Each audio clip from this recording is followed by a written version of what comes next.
el Señor no puede faltar. Y por esta época de Navidad, uno de los más grandes,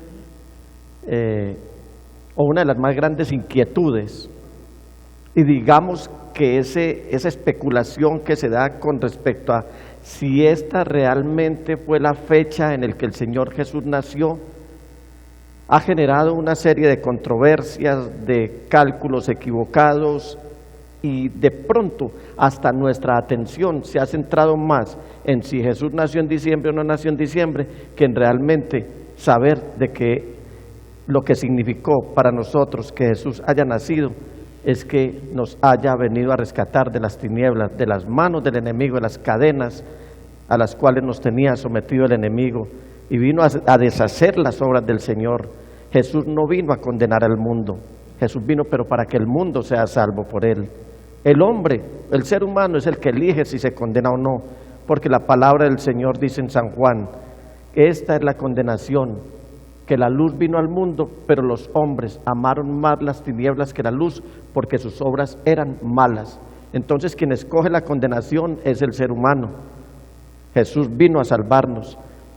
Entonces le dije al Señor, Señor, quiero presentar este mensaje delante de la iglesia, no para hablar de fechas, no para calcular tiempos, porque cualquier cosa que no esté revelada en la palabra del Señor, es inútil que nosotros empecemos a especular sobre el tema y a dar opiniones, definiciones y hasta imponer criterios de conocimiento y dándolos por sentado de que sí es así. Si no lo dice la palabra, es porque Dios tiene un propósito para que no se sepa.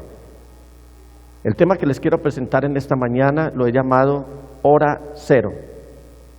Ese es un término muy militar. Hora cero es un término muy militar que se constituye también en un código que nadie puede identificar, nadie puede discernir, nadie puede dilucidar. ¿Y en qué consiste la hora cero? En que cuando va a haber una intervención militar, ya de manera secreta quienes van a intervenir, quienes se van a confrontar, utilizan códigos, y dentro de esos códigos dicen la hora del ataque es la hora cero. De manera que si las comunicaciones están siendo interceptadas por el enemigo, él no sepa a qué horas va a ser atacado. ¿Y en qué consiste la hora cero? La hora cero puede ser que faltando 1 minuto para la 1, 1 menos 1 es 0. Faltando 5 minutos para las 5, 5 menos 5 es 0. Faltando 10 minutos para las 10. ¿Sí? ¿Sí me hago entender, mis amados hermanos? Esa es la hora cero. Faltando 11 para las 11. Entonces da 0. Entonces cuando dicen la hora cero es algo que solamente lo conoce quien lo fija.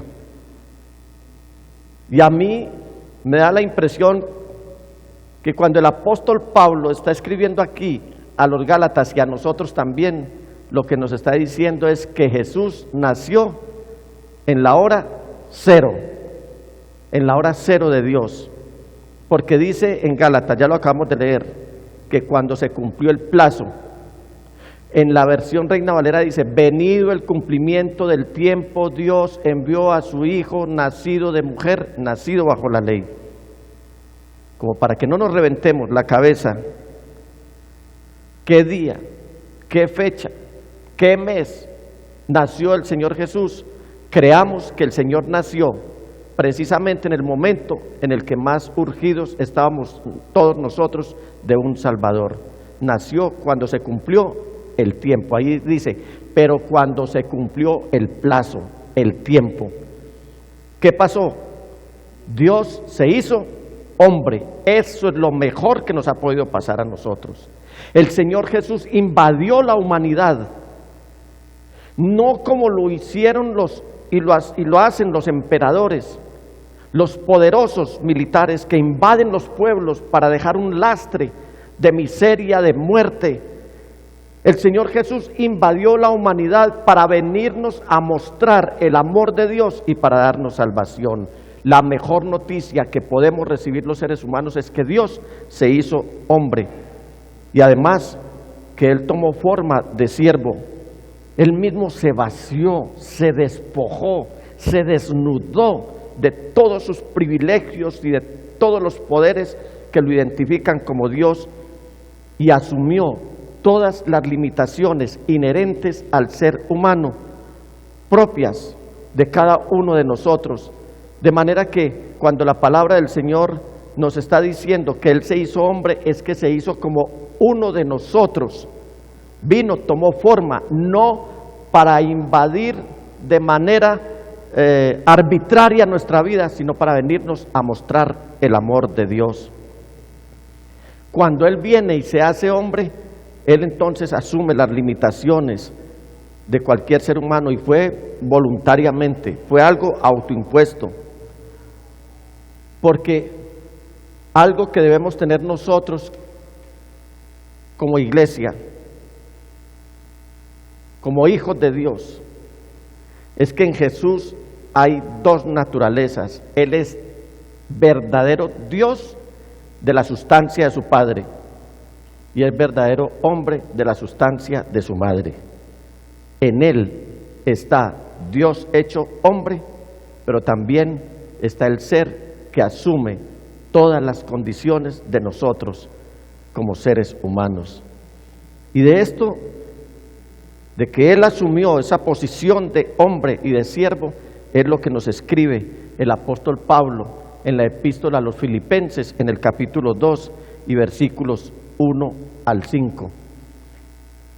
Esto es lo que vamos a tratar, o lo que voy a tratar de decirles en esta mañana, para ver cómo llegamos ya no a arrodillarnos ante un pesebre, a adorar a un niño que no es niño, sino llegar ante el altar del Señor, a adorar al Cristo Jesús que está exaltado y reina en majestad y viene por segunda vez.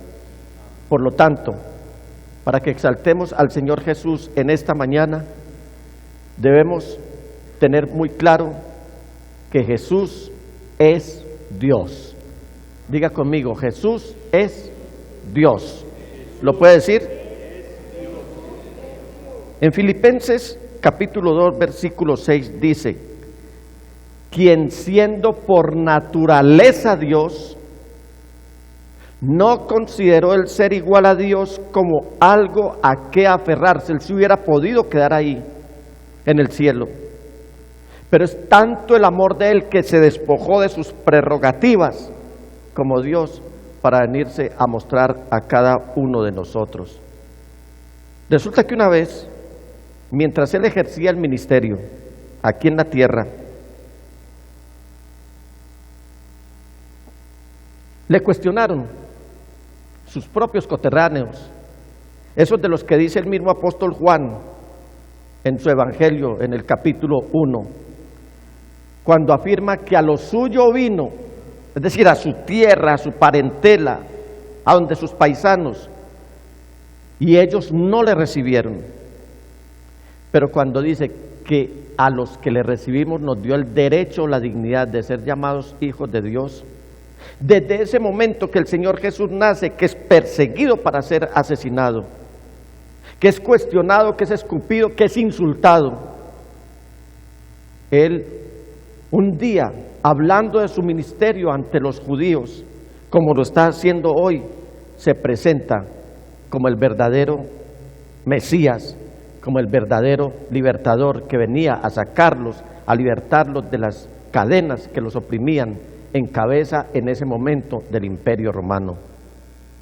Y dice el apóstol Juan en el capítulo 10 de su evangelio, en el versículo 31, 32 y 33, lo siguiente: una vez más los judíos tomaron piedras para arrojárselas, es decir, sus paisanos. Pero Jesús les dijo: yo les he mostrado muchas obras irreprochables que proceden del Padre. Es decir, cuando Él dice proceden del Padre, le está diciendo es que no es de procedencia humana ni terrenal, sino que todo lo que él estaba haciendo procedía del cielo, procedía del Padre. Entonces él les pregunta: ¿y por cuál de ellas me quieren apedrear? No lo iban a apedrear por todo lo que estaba haciendo el Señor. ¿Sabe la respuesta que le dieron?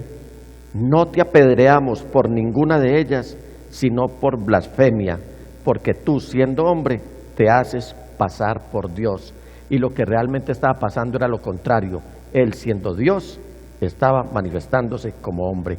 ¿Sabe que esto que dicen los judíos aquí, tú siendo hombre te haces pasar por Dios, es lo que precisamente hoy predica la nueva era? Es la deidificación del ser humano. Cada uno es su propio Dios. Cada uno está creyendo. Y por eso es que tenemos que ir a hablar del amor de Dios a las personas. No odiarlos, no pelear con ellos, sino darle las buenas nuevas de salvación. Porque hoy la gente está queriendo hacer a Dios a su imagen y semejanza, cuando la realidad es que nosotros somos hechos a imagen y semejanza de Dios. No es que Él, siendo hombre, diga conmigo, no es que Jesús, siendo hombre, se quiera hacer pasar por Dios, sino que siendo Dios, se manifestó como hombre. Dos, entonces hablemos del hombre. Jesús es hombre también. Versículo 7. Por el contrario, se rebajó voluntariamente, tomando la naturaleza de siervo y haciéndose semejante a los seres humanos. No quiero que pretendan pensar que me voy a burlar de la inteligencia de ustedes. No, al hacer esta pregunta. No me lo vayan a malinterpretar. ¿Cuántos seres humanos hay aquí? ¿Aló? ¿Cuántos seres humanos hay aquí? Amén.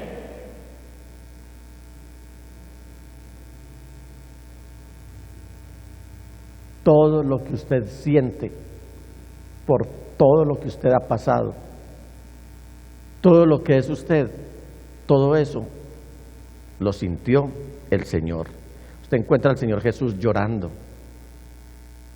lo encuentra angustiado, lo encuentra deprimido, lo encuentra eufórico.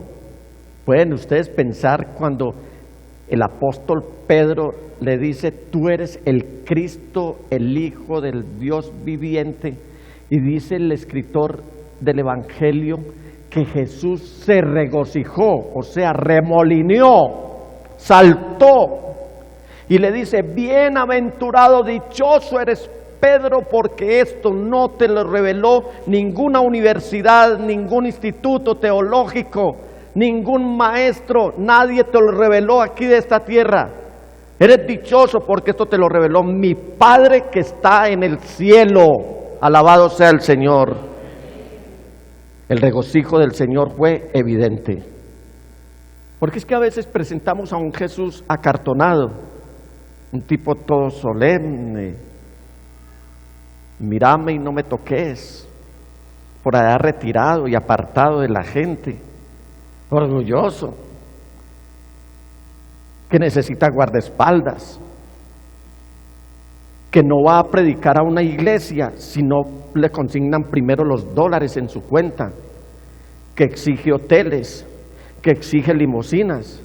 No, el Señor Jesús fue a mostrarnos el amor del Padre, y estuvo entre nosotros y vimos su gloria, gloria como del unigénito del Padre, lleno de gracia y de verdad. Ese es Jesús el Señor.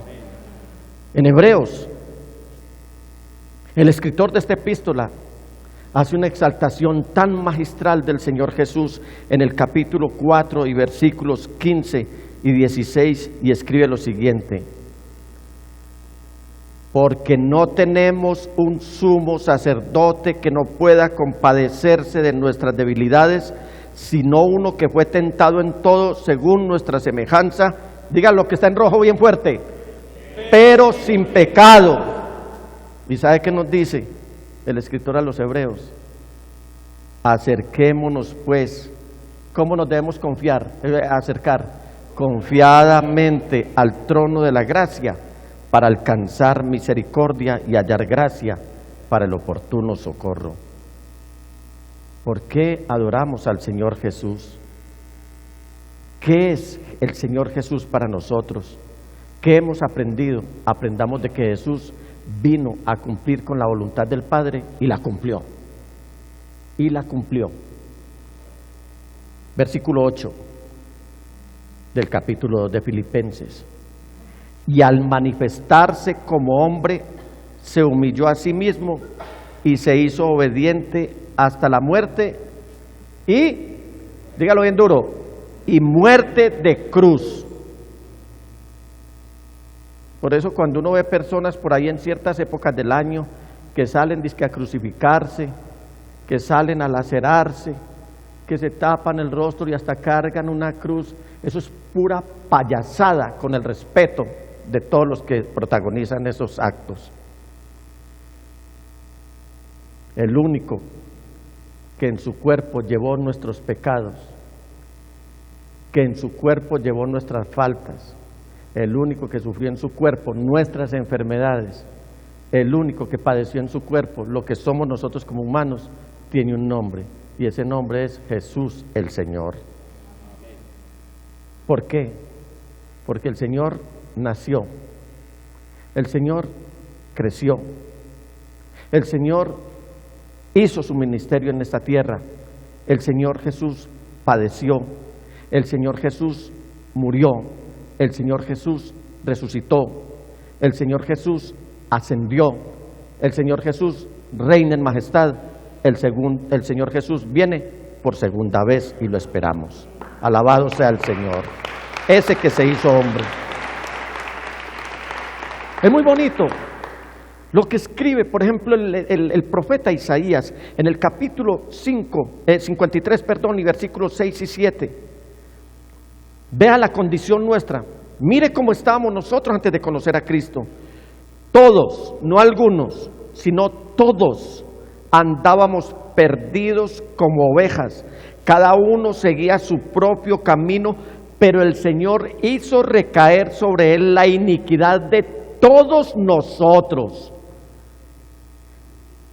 Y hago énfasis no para magnificar algo que es irreal. Hago énfasis para magnificar algo que es real. Jesús sí cargó con todos nuestros pecados y aún con nuestras enfermedades. Y dice también, maltratado y humillado, ni siquiera abrió su boca. Como cordero fue llevado al matadero, como oveja enmudeció ante su trasquilador y ni siquiera abrió su boca. ¿Sabe qué pasó? ¿Qué pasa en un juicio en Israel? Que cuando se llevaba un testigo, la sentencia condenatoria era inminente contra el acusado. Si alguien llegaba con un testimonio fidedigno, un testimonio serio y confiable, esa persona moría. Pero si el testigo que llevaban guardaba silencio, si lo llevaban ante el juicio y guardaba silencio, ¿sabe qué pasaba? Quien sufría la condena, la pena de muerte, era el testigo por no abrir su boca. ¿Sabe algo? Y les quiero llamar la atención en esta mañana. Ni pensar si el Señor Jesús hubiera abierto su boca en el juicio que había contra cada uno de nosotros, porque seguramente su testimonio iba a ser que todos estábamos destituidos de la gloria de Dios, que todos éramos pecadores, por lo tanto todos éramos merecedores de la condenación. ¿Sabe por qué guardó Jesús silencio? Lo guardó porque le ama a usted, porque le ama a usted, porque le ama a usted, porque me ama a mí, porque nos ama a todos. Él guardó silencio por amor a nosotros. Alabado sea el Señor. También Miqueas, ese que dijo que de los días de la antigüedad saldría el que gobernaría Israel, dice en el capítulo 5 y en el versículo 1 en su segunda parte algo muy importante. Con vara golpearán en la mejilla al gobernante de Israel. Cuando yo leo esta escritura, no dejo de pensar, ¿cómo así que con vara iban a golpear en la mejilla al gobernante de Israel? Y en una ocasión, hace muchos años, cuando estudié el pasaje que les voy a mostrar enseguida, créame que no pude resistir en postrarme, arrodillado, llorando, diciéndole al Señor Jesús, eso que te hicieron a ti, yo era quien debí haberlo recibido. Mire este relato, capítulo 18 y versículos 19 al 23 del Evangelio según San Juan. Y el sumo sacerdote preguntó a Jesús acerca de sus discípulos y de su doctrina. Jesús le respondió, yo públicamente he hablado al mundo, siempre he enseñado en la sinagoga y en el templo, donde se reúnen todos los judíos y nada he hablado en oculto. ¿Por qué me preguntas a mí? Pregunta a los que han oído, ¿qué les haya yo hablado? He aquí, ellos saben lo que yo he dicho. Cuando Jesús hubo dicho esto, uno de los alguaciles que estaba allí, es decir, uno de los policías, porque había varias policías en Jerusalén ahora años, otro día hablaremos de esto, y el templo tenía su propia policía, tenía sus propios guardias, y dice que uno de los alguaciles que estaba allí le dio una bofetada diciendo, ¿así respondes al sumo sacerdote? Este hizo hablar al Señor Jesús cuando él no quería hablar. Y el Señor le dice, si he hablado mal, testifica en qué está el mal, y si bien, ¿por qué me golpeas? Cuando dice aquí una bofetada, y uno va a estudiar la palabra, y en qué consistía que un policía del templo, un guardia del templo, usara o hiciera uso de su autoridad, se encuentra con lo siguiente. Esos policías, como hoy, manejaban bolillos, algo muy parecido al bate de béisbol. Eso lo manejaban ellos. Cuando nos dice aquí que un alguacil o un policía o un guardia del templo le dio una bofetada, fue que le dio un batazo al Señor Jesús que lo desquijó, le reventó la quijada al Señor Jesús. Eso fue lo que pasó. ¿Qué estaba haciendo de malo el Señor? Se estaba cumpliendo lo que Miqueas muchos años atrás había dicho, con vara golpearán en la mejilla al gobernante de Israel. En el capítulo 19 del mismo Evangelio según San Juan y versículo 30 dice, cuando Jesús hubo tomado el vinagre, después de haber pasado por todo esto y ya estaba crucificado en la cruz del Calvario, dijo, consumado es, y habiendo inclinado la cabeza, entregó el Espíritu. Jesús sí cumplió la misión por la cual Dios lo había enviado, porque Jesús no nació para ir a una universidad, Jesús no nació para fundar empresas, Jesús el Señor no nació para vivir una vida de sociedad opulenta y haciendo gastos porque era el Hijo del Dios viviente. ¿Sabe para qué nació Jesús? Para lo que una madre y un padre de familia menos quieren que les nazca un hijo, es para que se les muera. Jesús nació, propiamente fue para morir. A eso vino el Señor. Entonces, ¿Jesús sí cumplió o no cumplió? Amén. Jesús el Señor cumplió. 4. Jesús es exaltado. Versículo 9 del capítulo 2 de la epístola a los Filipenses. Por eso, ¿por qué? Porque Él abandonó su trono y no encontró cosa que aferrarse en el cielo.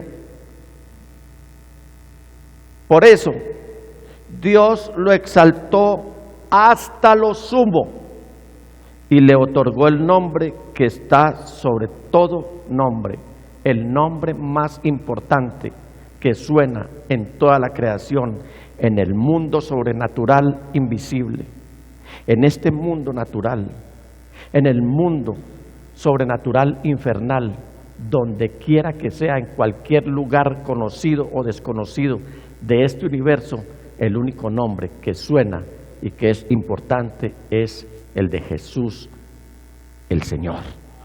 No hay un nombre más importante que el nombre de Jesús. De esto de este Jesús exaltado, unos voceros angelicales, unos ángeles. Cuando el Señor Jesús terminó su ministerio aquí y está en esa despedida magistral de esta tierra delante de sus apóstoles, mire lo que pasa, lo que se oye decir de estos voceros. Habiendo dicho esto, el Señor Jesús, Hechos 1, 9 al 11, habiendo dicho esto, mientras ellos lo miraban, fue llevado a las alturas hasta que una nube lo ocultó de su vista. Ellos se quedaron mirando fijamente al cielo mientras él se alejaba. De repente se les acercaron dos hombres vestidos de blanco que les dijeron: Galileos, ¿qué hacen aquí mirando al cielo?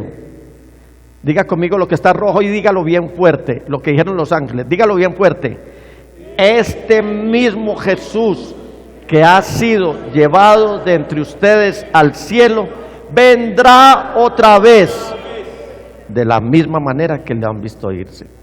Se estaba despidiendo y es tan bueno el Señor en sus promesas, tan grande el Señor, tan noble el Señor, que él apenas despidiéndose y ya nos estaba mandando decir que él iba a volver. Jesús viene. ¿Y sabe por qué Jesús viene? Porque Jesús es el Señor. ¿Lo creen? Versículos 10 y 11. Para que ante el nombre de Jesús se doble toda rodilla en el cielo y en la tierra y debajo de la tierra, y toda lengua confiese. Si usted tiene lengua y tiene voz, confiéselo ahora mismo.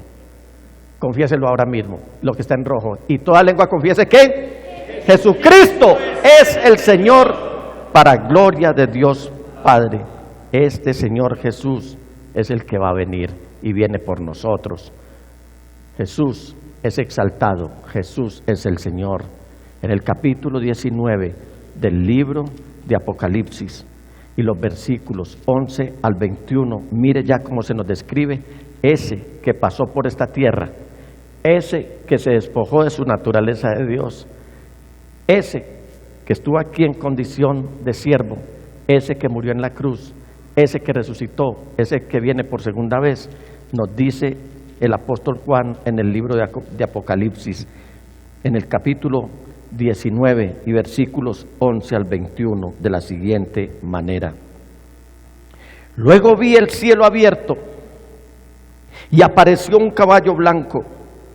Su jinete se llama Fiel y Verdadero, con justicia dicta sentencia y hace la guerra. Sus ojos resplandecen como llamas de fuego y muchas diademas ciñen su cabeza. Lleva escrito un nombre que nadie conoce sino solo él. Está vestido de un manto teñido en sangre y su nombre es el Verbo de Dios. Lo siguen los ejércitos del cielo montados en caballos blancos y vestidos de lino fino, blanco y limpio. De su boca sale una espada afilada con la que herirá a las naciones. Las gobernará con puño de hierro. Él mismo exprime uvas en el lagar del furor del castigo que viene de Dios Todopoderoso. En su manto y sobre el muslo lleva escrito este nombre, dígalo bien fuerte: Rey de Reyes y Señor de Señores. Vi a un ángel que parado sobre el sol gritaba a todas las aves que vuelan en medio del cielo: vengan, reúnanse para la gran cena de Dios, para que coman carne de reyes, de jefes militares y de magnates, carne de caballos y de sus jinetes, carne de toda clase de gente, libres y esclavos, grandes y pequeños. Entonces vi a la bestia y a los reyes de la tierra con sus ejércitos reunidos para hacer guerra contra el jinete de aquel caballo y contra su ejército. Pero la bestia fue capturada junto con el falso profeta. Este es el que hacía señales milagrosas en presencia de ella, con las cuales engañaba a los que habían recibido la marca de la bestia y adoraban su imagen. Los dos fueron arrojados vivos al lago de fuego y azufre. Los demás fueron exterminados por la espada que salía de la boca del que montaba a caballo, y todas las aves se hartaron de la carne de ellos. Este es el Señor Jesús y viene por segunda vez. ¿Será que hoy nos postramos? Ya no ante un pesebre, no ante un niño, sino ante el Rey de Reyes y Señor de Señores. ¿Cuántos esperan al Señor? Amén. ¿Por qué no se levanta y lo adora?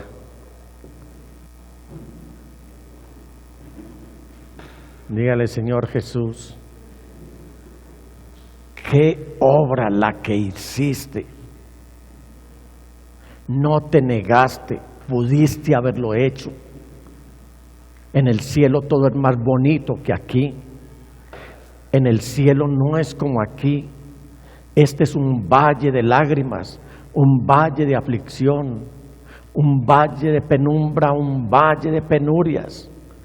Este es un lugar donde reina la oscuridad, reina la maldad, reina el pecado.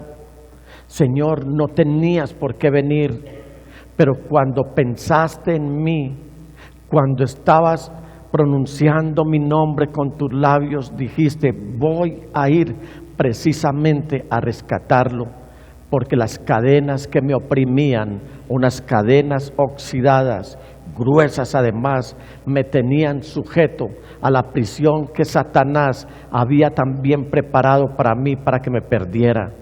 Apareciste tú a deshacer todas esas obras del enemigo, reventaste todos los cerrojos, me abriste la puerta para que yo entrara como tu rebaño, para que saliera y comiera el verdadero pasto. Señor Jesús, me llevaste a aguas cristalinas, me diste lo mejor de tu casa, el pasto reverdecido, me has guiado, has tenido misericordia y compasión. Aún he pasado por valles tenebrosos de muerte, pero tú has estado a mi lado. Señor Jesús, has preparado una mesa delante de mí en presencia de mis angustiadores. Señor Jesús, has ungido mi cabeza con aceite. Señor Jesús, me has hecho oveja de tu rebaño. Jesús, me has hecho Hijo de Dios. Has derramado tu gracia sobre mí para que haya gracia para el oportuno socorro. Dígale al Señor bien fuerte, definitivamente, Señor Jesús, tú eres Dios. Por favor, dígale, por favor, inscribe mi nombre en el libro de la vida. Amén, amén.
Siendo en forma de Dios, se despojó de sí mismo, tomó la semejanza de hombre, y siendo puro y sin mancha, entre nosotros vivió, y así forma de